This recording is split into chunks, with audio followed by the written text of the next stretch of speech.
It's the essence of how we direct our thoughts and how we express ourselves with other people.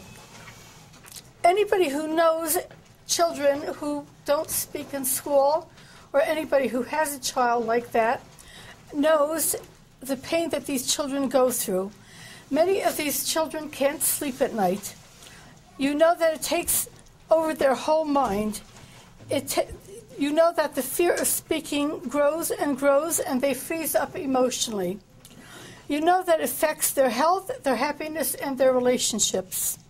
By freeing these children, by enabling them to express themselves freely and easily, you're taking away much of the pain from them. And I know very much about this because I was a selective mute until the 10th grade, and it was really a very horrible life that I felt I was living. And Baruch Hashem, when I started to speak, everything opened up for me. So we are going to be talking mostly about very quiet children. I don't know if you know, but there was a study recently done that said that a half to a third of the population is very quiet. They're introverts to one degree or the other, which means that 1 out of every 2 or 3 people sitting next to you is probably an introvert.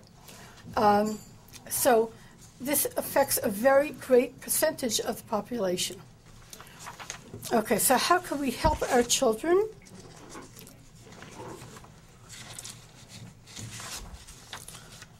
I have been dealing with these children for over 30 years.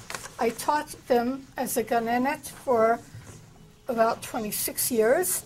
For 25 of those 26 years, I had at least one selective mute in my class, and people started feeding me these children, and then I started having sometimes 2, sometimes 3 in a class, and I had them for 25 of those 26 years.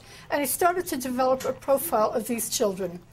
The profile that I found is, and we're starting from the best. We're starting from the best level. The highest level of what's considered a selective mute is a child who speaks to the children and not to the teacher. Really, the very biggest challenge is the children. When they speak to their peers, that's the best. That's what really counts. And if they're doing that and not speaking to the teacher, that's just one step away from really being totally integrated in school. The next step is when they speak to the teacher and not to the children. And the next step under that is when they don't speak to either the teacher or the children. The next step under that is when they don't speak to anybody and they don't eat in school. That means lunch, that means snack, that means any kind of birthday party. They don't eat, or sometimes they'll eat sort of under the table. They'll break off a piece of food and sort of cover their mouth with it and sneak it into their mouth. But I call that not really eating. The next step under that is when they don't speak to anybody, they don't eat, and they don't use the bathroom. These children often have bathroom issues.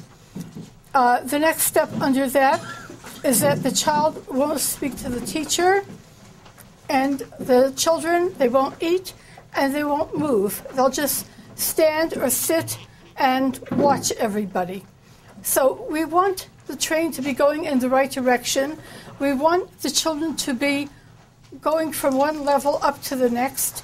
Usually this happens slowly in baby steps. A child is not going to wake up one day and just start speaking. That's not what happens. So just to be aware of that. And by the way, the last 3 levels you could mix. It could be that they won't speak to anybody and they won't eat, or they won't speak to anybody or go to the bathroom. They won't speak to anybody and they won't participate.